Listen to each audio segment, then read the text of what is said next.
where we are discussing the crucial topic of innovation policy and closing the innovation gap in European Union.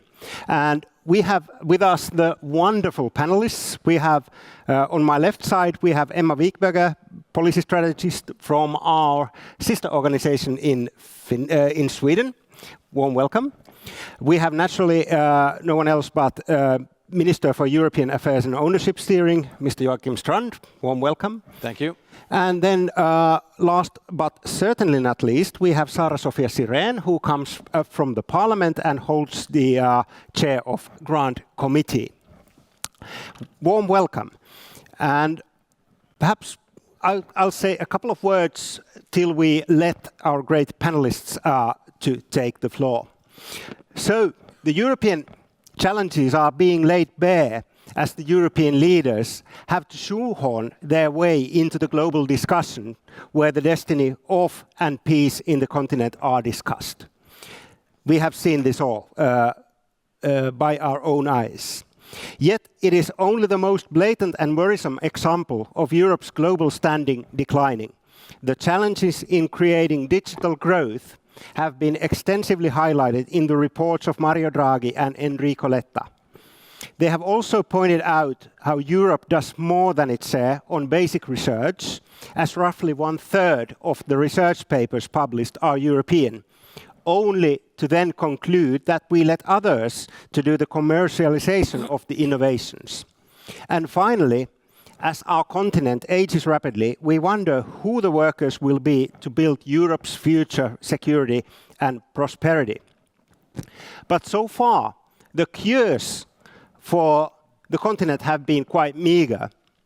Who truly believes that making bankruptcy great or harmonized again would release the economic growth? Here I'm referring to the EU 28 regime. Now the Commission actually has thrown, while we were on a vacation, the member states a gauntlet. And that is called the Multi-Annual Financial Framework, or MFF, as we Euro nerds tend to frame it. And it actually manages not only to identify EU's weaknesses, but also provide, in my mind, the right cures. But how likely is it going to be successful in getting the ambitious new idea for an EU budget over the line? And this is the topic for our discussion today. And I will pose the first question to our panelists. So here on the MFF and more concretely on the Competitiveness Fund, the Commission proposes roughly 200-300 billion euros more to be dedicated towards innovation, single market, digital and defense. What are your first impressions? Is this enough to change the Europe's fortunes and our way? If we start with the Minister. Well, thank you. If we briefly look from a Finnish perspective on the new proposal for the MFF, it's quite large. We think that it's maybe too big. We think that we should be able to prioritize spending more. It cannot grow from 1,200 to 1,893 billion euros. But then if we think about what's inside, there are many of our priorities when it comes to security, when it comes to competitiveness, etc. So we are happy about the areas there are focus on, but we think it's too big. And when you ask if the competitiveness part around 300 billion, of course that's also a lot of money, but money alone cannot solve the competitiveness challenges of the European Union. We need to be faster, we need to be more agile, we need to have better regulation, and we need to be extremely, let's say, we need to be more industry-driven in our R&D activities. My dream is that all big global companies, existing and new ones, will focus their R&D activities to Europe. Then we will always be able to build and finance also everything from healthcare to education to everything else. So instead of talking only about the size or the money, I would like to focus on what we are doing and to be fast and to really be smart in how we use that. But I'm happy that we are doubling Horizon etc., because that's good for Finland as well and for our industries. But money alone cannot solve this. Okay, thank you. There is money in Europe. Very good starter. And now perhaps throwing the ball over to Saara-Sofia. I guess that you have a hard time anticipating the discussions in the parliament. So do you feel afraid, or are you just fired up? Well, I'm definitely fired up, and looking forward, it's going to be the MFF as a whole is going to be our biggest task for the remaining time of this term. The negotiations are now starting, but of course we've already worked with MFF since 2024 at least, starting influencing the preparations. And I think Finland has done quite well in the upstream influence regarding the MFF proposal from the Commission.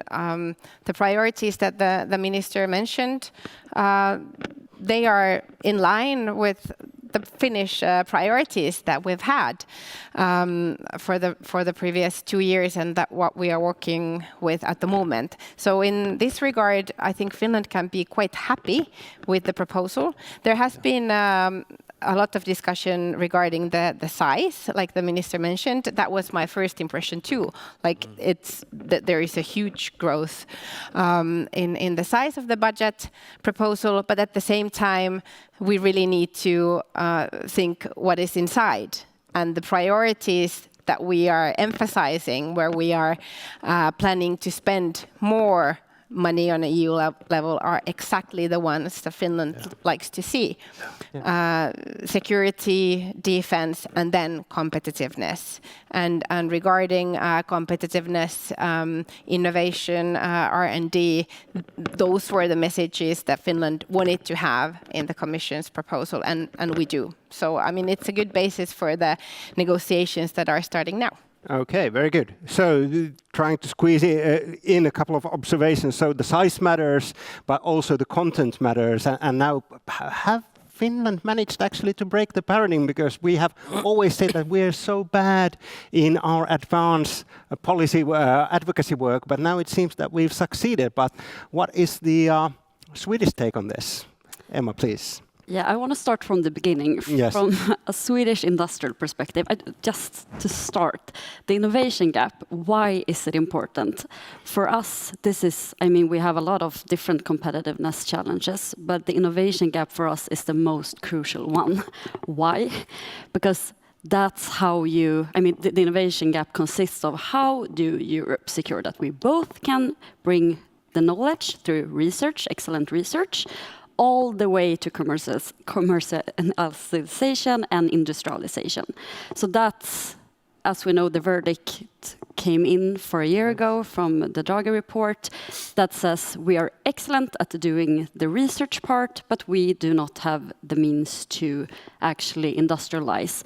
And what that means is that the technologies that we need in order to solve the other competitiveness challenges as the green transition or security, that is very much related to our ability to bring forward the technologies and industrialize them in Europe. Yeah, it all starts with closing the innovation gap. And why I'm starting with this is I think from the Swedish perspective, that's why we support the idea of the competitiveness fund, because in order to bridge the innovation gap, you need to align R&I and industrial policy. And the competitiveness fund with Horizon Europe, even if it's a self-standing program, it still will be a part of the competitiveness fund. And that's actually, we think that's the way forward. So that's good. But I agree with you in Finland that, of course, the size is, it's very large. But for us, and maybe we can get back to that, we have more problems with the details of how it will be governed. Because this is Europe's, I mean, the fund is Europe's ability to be an industrial player, and we need to have that capacity. But in what way? There are many questions left to be answered. Yeah, it's very good that you brought up the devil in the details, because we are looking forward to have something more detailed already on during the next month. But we can come back to this question a bit later on. But if we look at a bit of the allocations, so the proposal would channel most of the money into the resilience and security, as well as digital leadership projects. So roughly 125 billion to security, roughly 50 to digital, and then 26 to green, and less the last 20 billion roughly to the bioeconomics. Do you think that these allocations are right for the development of the Nordic companies, the Nordic capabilities, and our excellence, which is based on the long tradition of the RDI? If we start with Sara-Sofia now. Well, I think it's quite clear why security issues are the number one priority now. I mean, the world has changed really dramatically, and the environment in which Europe is standing at the moment is quite different, and there are really good reasons why we need to increase funding for security and defense on an EU level, and I don't think there is much disagreement on this. Obviously, it's Russia brutally attacking Ukraine. We have a war in Europe, and we need to build our own defense and security based on the environment that we have at the moment. So this is very, very obvious. At the same time, I mean, what's happening in the global market, we need to step up our game there too. And that's why the competitiveness is the other big theme in the EU policy as a whole, and seen also in the Commission's proposal for the MFF. So I think these priorities are there for a very good reason, and the allocation is going towards the right path. Of course, at the same time, we have other challenges too. And we have these global challenges that we need to solve, for example, climate change and the solutions that we have in terms of circular economy or bioeconomy, which you mentioned, and these are all interlinked. But if your question was whether the priorities are right or wrong, I think they are exactly where they need to be. Yes. Perhaps there's one kind of quite clear, perhaps call for criticism might be the size of that is allocated to clean or green transformation, as quite many actually speakers on this forum have raised that the Europe needs to adhere to the ambitious policy. And if you think it's roughly half of what the digitalization gets, are you worried that it's kind of getting deprioritized? Well, I think it's still a priority, I mean, as the size of the budget is growing as a whole, probably Yes. it will not be this big in the end throughout the negotiation process, but it's going to grow anyway. If we want to make it smaller, we do not want to cut down from the priorities that we have. Yes. And for example, green transition and climate solutions, they are directly linked into competitiveness questions and innovation and research that we have in Europe. Indeed, indeed. What is your take, Joachim, on this, about the priorities? Well, I completely agree with everything that has been said, and of course digital leadership and resilience, they have always been Finnish strengths, they have always been Nordic strengths, but I would also emphasize the clean transition and fighting climate change, because I still believe that's the biggest business opportunity this world will ever see, to be able with technology that we develop to take down pollution levels in Asia, etc., etc. I think that we should focus even more on the clean and green transition, circular economy, bioeconomy. And then when you talk about digitalization, I wouldn't see them as separate things, because they support each other. And if we look on the small country of Finland, which are the biggest areas or companies that focus on R&D in Finland? Still Nokia is number one, digitalization, and then we have the energy technology companies, Wärtsilä, ABB, etc. Of course, many others, but it's Digi and it's energy, and that's what the world needs. And when you combine these two with, of course, new technologies, artificial intelligence, etc., that's where the money is. Indeed. That's what will keep us alive in the future. And if you look on what is now being invested in the world in clean energy systems, it's something around 3,000 to 5,000 billion euros, maybe 500 in Europe alone. So it's a huge cake to be eaten. Indeed. And it's definitely agree on that the clean or green and the digital need to be combined, and then we are hovering already there in 75 billion roughly. What is your take, Emma, on this? Yeah, as always, we agree with Finland, so of course we support the overall objectives. But once again, when you read the Commission proposal for both Horizon Europe and the Competitiveness Fund, there are, as I said, a lot of details left to be answered. And one of them is, of course, you need some kind of strategic direction, like these kinds of priorities that we support. But how these priorities will be operationalized and how they will actually be managed. For us, our companies can not just participate in one of the policy areas in Competitiveness Fund. A lot of our companies work with technologies that cover the whole value chain. They work with a lot of different actors. So an innovation happens in between. Okay. So you think you need to be aware of, if you structure the fund like this, you need to put a lot of effort into the steering mechanisms, both downwards to Horizon Europe, but also in between the policy windows, and also upwards to commercialization and the industrial policy. So that's one. But of course, the priorities are. Yes. So it's so perhaps if we dwell a bit on the details. So. As I promised, so now the award criteria on the legal proposal, the excellence is only mentioned under the window of security and defense. Do you see this as a great threat? Because, well, my intuition would be that it should be applicable to all windows so that the European or Nordic excellent companies would have a chance. But do you want to elaborate that a bit, and then we can do the whole we have round been a otherwise. bit hesitant to just put labels on different things, and maybe it's just another burden to, even if the excellence criteria are of course key for Sweden and our industry.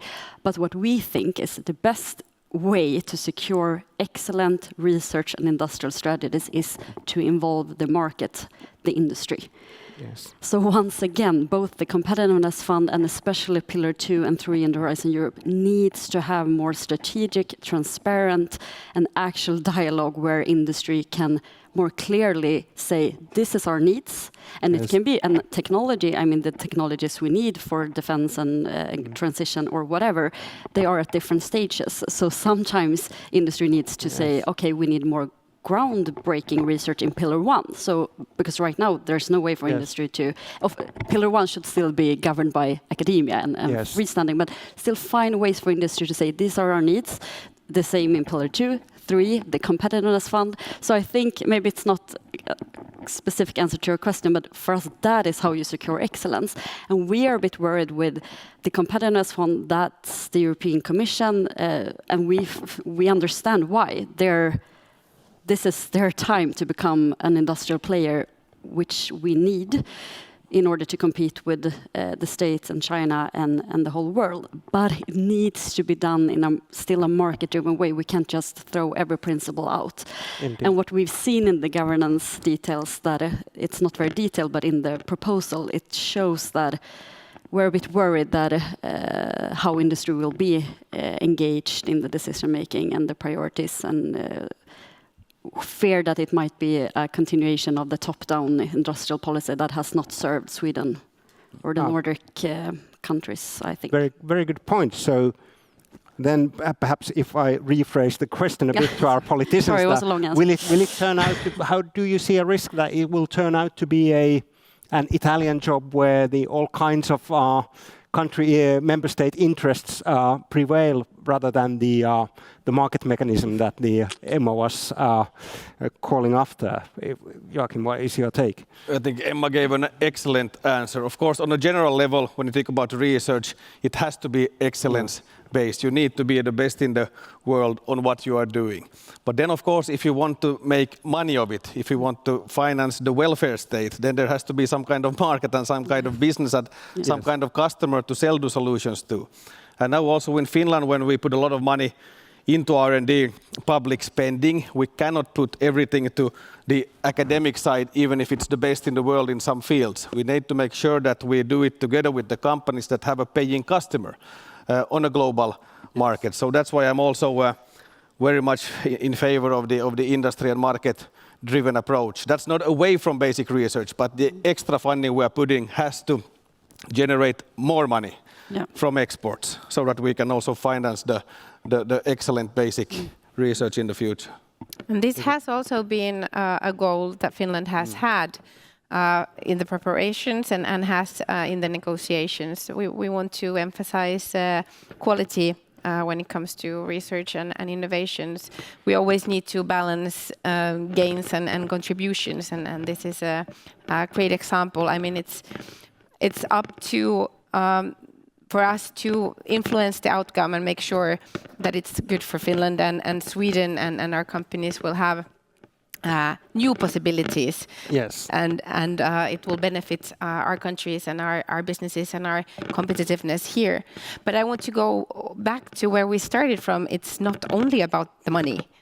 I think that's an excellent point, and I understand why we are talking about money and the competitiveness fund, since it's something new that is being created, and several smaller programs are going to be under one umbrella, and some new money will be poured in. But it's also about the regulation side. That we have quite a lot to do in terms of competitiveness, and therefore it's good that the Commission has already started with the simplifying the regulations. We're going to have some more omnibus proposals coming this autumn, and this is also one of the key priorities or goals that Finland has had towards the new Commission. Yeah, that's very good. You take up that the regulation side. What do you think actually? Which will have, if we get the competitiveness fund right? What do you think? Which one would have approach would have a like stronger and faster impact? Injecting more money into the innovation or changing the regulation? If you just have to take one of these, what's your take? No, I'll take both. You take both. We you're need politician. both. And I mean, it also, of course, depends on what kind of business or market situation you have. We have some areas where there is a lot of parallel regulation, and there's a lot of need to have the regulation simplified, and it might have a bigger impact. And then we have some new markets. For example, in circular economy, there's a lot of examples where we need a push from the funding side to create the actual market, and then we have this huge potential. Yes.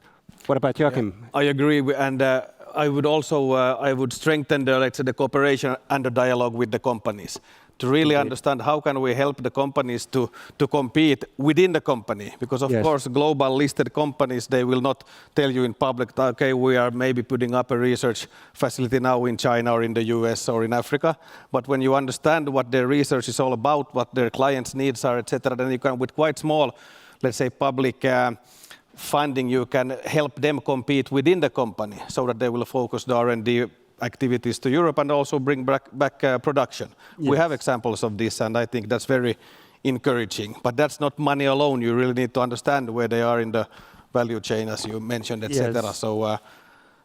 Yes, and then of course our national policies need to be in line. I think that we were a little bit surprised on the discussion on around the data centers and so. And instead of kind of reacting, we should have had ready roadmap how to discuss with the companies, and yes, these are the arguments. Please place your data development centers, not only data centers here. Yeah. What about Emma? Regulation or money? Which one would you believe? governance. So neither. No one's answering my question. No, but I will not go with more money because I agree with the minister once again. The Draghi also stated it seems like we've forgotten that one of the key issues that was connected to the innovation gap is we need more private investments. Indeed. And how do you get more private investments? You need to find a way, once again, to involve and, as you said, speak to the companies. What are their needs? Because you want to make Europe an attractive place to both place R&I investments and also scale. Yes. But you can't do it. I mean, from a Swedish perspective, and I think maybe also Nordic, we have a different approach. So I think it's important. I mean, we collaborate a lot with you in Brussels, but in the upcoming negotiations, that we really push for a market-driven approach and better governance in order to attract private capital, because we won't have enough money otherwise. So. Yes, good that you actually brought up the importance of the private investment, and we have been discussing a lot with the Commission on the Finnish lead company model on innovation. So in Finland we have this thing called veturiyritysmalli, and now we actually found it on the proposal. It's there, so that it's quite That's historical that the Commission can now fund directly industry-driven consortia, and I think that changes the.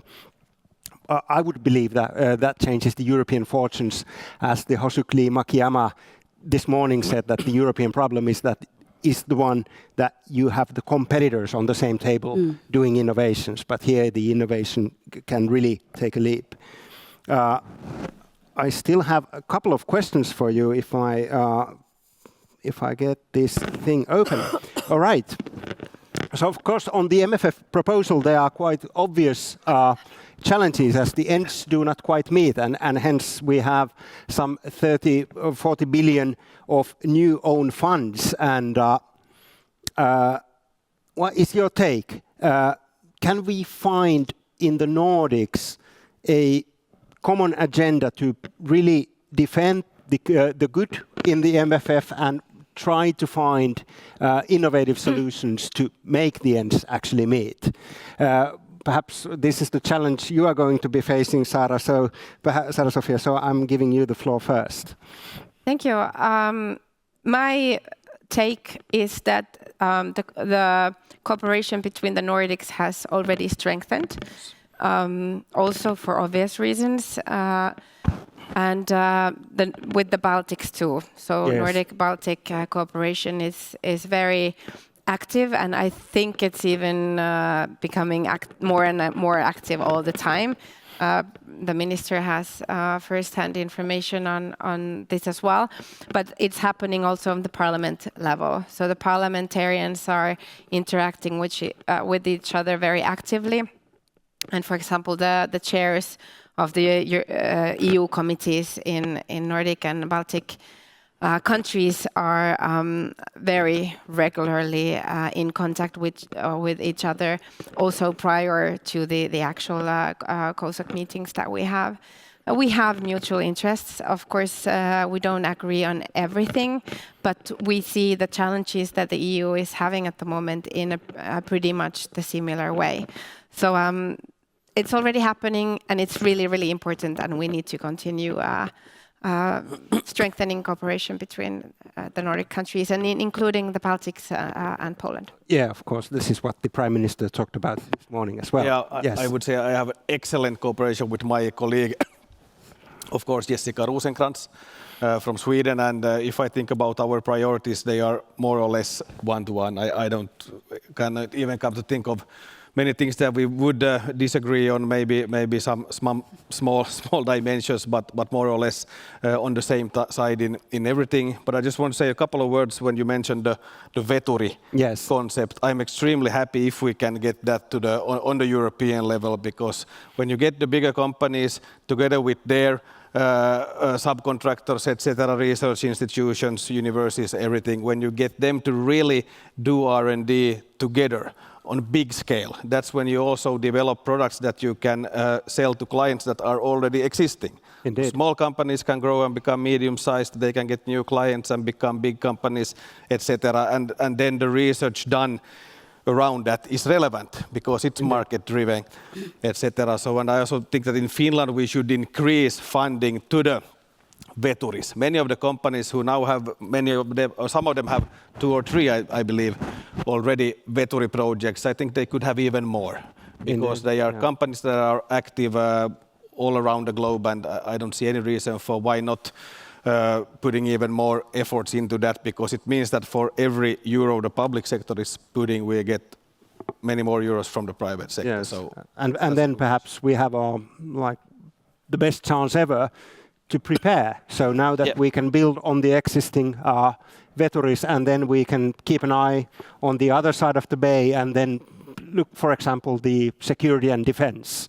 So if we start with Finnish players, then when the 2028 kicks in, we can easily incorporate the Swedish ones. And or would you agree, Emma? Yes, I would. And we have, as you know, the same kind of public-private partnerships, innovationsprogram in Sweden. That's pretty much the same, and that is key. And you can find that in Pillar 2 in the Horizon Europe. So I also think that's something that's maybe a detail, but in the negotiations that we have to stand up for Pillar 2, because that's where you can find these kinds of collaboration that we also think are key. Yes. So yeah, I absolutely believe in the Nordic cooperation, but I really think it's important that we come together because it's, as I said, it's in the details, and we have, I think, I don't want to be smug, but we have some, I mean, in Sweden we have huge, I mean, most of the R&I is funded by our companies. I mean, the public side is very small. And we invest heavily in R&I. So some things I guess we have sold, and I think we can bring this to Brussels, not in we have a system way, but there are some key lessons to learn. So we also have some confidence when the competitiveness fund and Horizon Europe now are being set up, that we have something to bring to the table from the Nordics in relation to innovation and industrial policy, because we have. Yes. Can we dwell a bit on the Swedish model of doing the public-private partnership? So is it Finland developed this veturimalli in order to leverage private investments. But was it? Have you had the similar challenge, or is it as established as here in Finland? Yes, I would say it's been going on for decades, I would say, but in different shapes, of course. But it's the same setup. And I think that's also important, because when we talk to our companies about Horizon Europe or collaborative research or what is needed on industrial policy, it's not necessarily money, because you always end up maybe in state aid or those types of discussions. Yes. But it's more that they need the public to help to set up collaboration arenas that in forms of public-private partnerships where they can meet, as the minister said, smaller companies, academia, public actors, and quicker solve the problems. Yes. And then, of course, they can scale it. But so, yeah, that's something. And we have that in Europe as well. So I hope that will be developed in Horizon. Very good, very good. And then perhaps, I think it was Joachim who mentioned the importance of having the better understanding in the Commission in the real life needs of the companies and so forth. So we already discussed the EU Tech Frontrunners, that now it's the first perhaps acknowledgement that the companies are respectable players on this, but what would you, and I then remember having a discussion with some person, anonymity granted, that perhaps we should help companies setting up some kind of an advisory board consisting only of companies. But what would you think would be the best way to give the Commission the best understanding of the real-life needs of the companies and how to really bridge the innovation gap? Yes, you can start. No, but we have the same idea. We think, because as I said, the Commission are mentioning in some kind of coordination tool that will connect the fund with Horizon and a steering board. So of course they have ideas, but I think it's our job to make sure how these kinds of mechanisms are operationalized from the Nordic countries in the negotiations.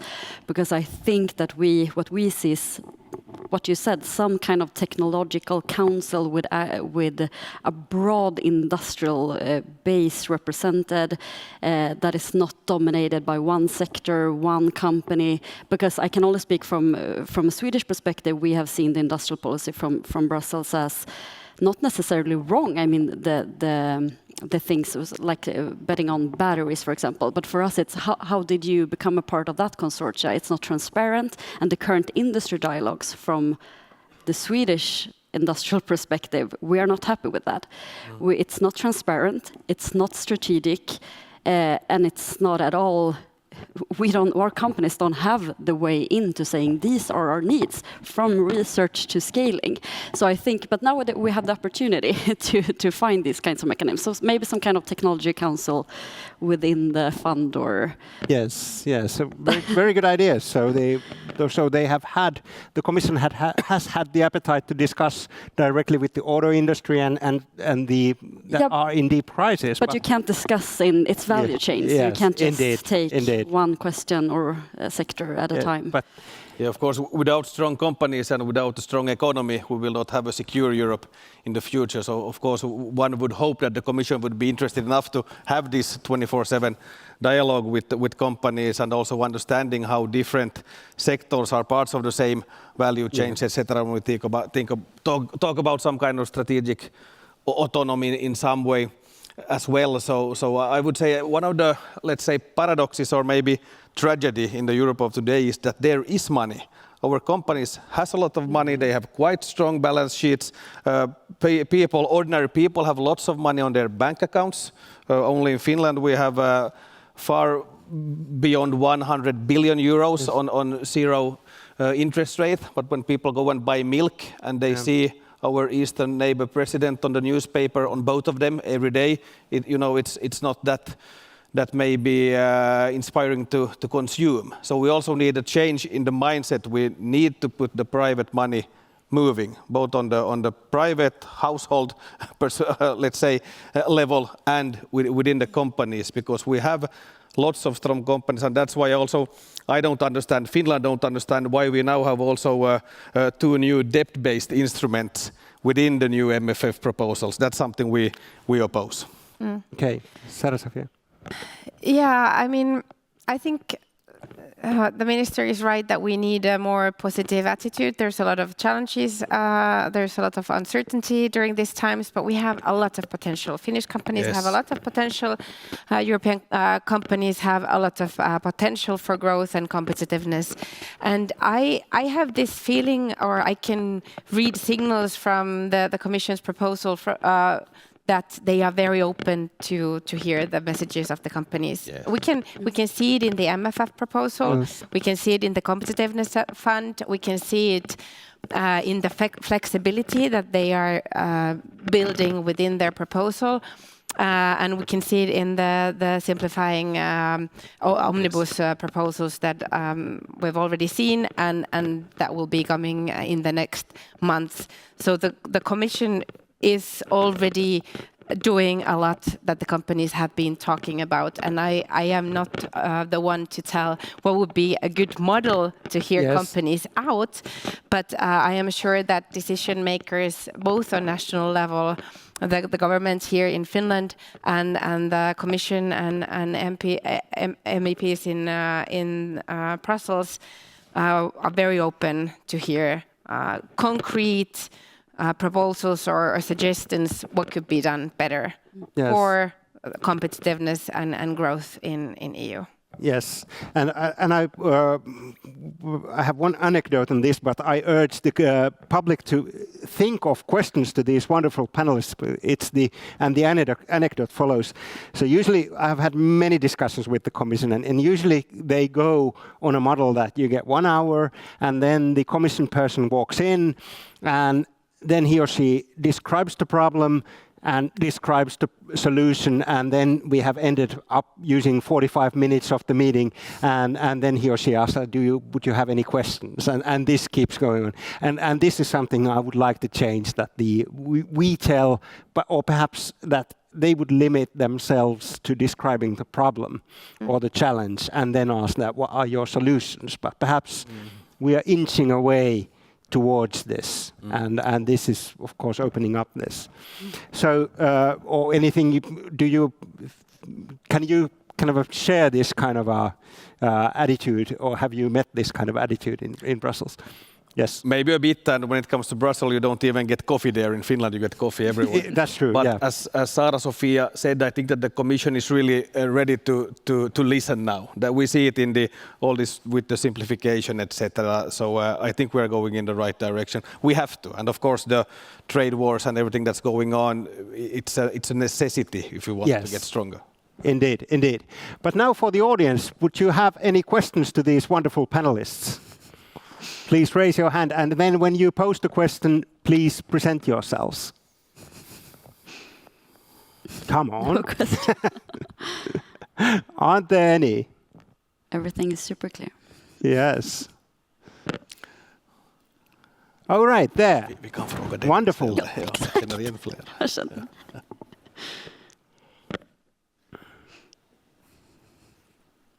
Thank you so much. Great to meet you. My name is Marja Nyrus. I work for Suomen Yrittäjät, which is the Federation of Finnish Enterprises, so the SMEs in Finland. We represent about 100,000 companies. Obviously, the MFF is very important to us. A lot of the legislation coming from the EU affects SMEs directly in Finland, even if you wouldn't maybe think so. My question is what is the... well, let's put it this way. There's been a lot of turbulences in political world in recent years with COVID and the war in Ukraine. And a lot of the companies it seems that it's just another hurdle after another. What does the EU offer now as a brighter future? What can the companies expect?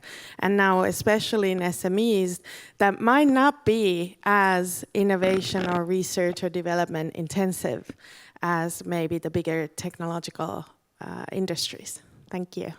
Very good question. So should we start from Sara-Sofia? And so without crisis, what is in there for the SMEs? I think that's a good question, and it has also this national level decision-making connection. Here in Finland, it's our job in the government and in the parliament to make sure that the environment for growth in Finland is as smooth as possible. And I mean, there are good reasons for us to say that this government has been very friendly for small and medium-sized enterprises. We've done reforms that have been waiting for tens of years, and our countries like Sweden have conducted these reforms already 20 plus years ago. So that's the national side, and this is the message that we bring also to the EU tables. It's about one of the biggest tasks that we have in these turbulent times is to level the playing field for our companies. This is the only way that we can actually even hope for growth. So I think the message is very good, and it's also very well heard at the moment here on the national level at least. And you have worked a lot with SMEs, so... Yeah, on the national level we have done a lot when it comes to the labor market and other things. But of course on the EU level we need to keep strengthening the single market. In many ways there are still 27 different markets. It's not a complete single market. There's lots of things to do. And then of course everything that benefits the investment climate and gives us also new bigger investments. That's good for the SMEs as a whole. So I believe that we have some good years in front of us actually in the EU. So I'm quite optimistic both in Finland and when it comes to the European level. Then of course everything with what relating to financing, the banking sector, regulation, etc. We know that there are lots of smaller companies today that has problems getting loans, but that's not always the fault of the EU. Because when we look at how the banks are doing in Finland, even though we haven't had proper growth in many years, I think the banks are doing quite fine. So it's not an impossible environment for banks, but maybe there is something still in the regulation together with maybe taking a bit more risks. We know that the taxpayers have been saving the banks earlier in this country, so maybe now it's time for banks to step up and put the money rolling. It's also on the private side. I hear of lots of young people who have jobs and maybe have the grants, etc., but maybe do not get the loans.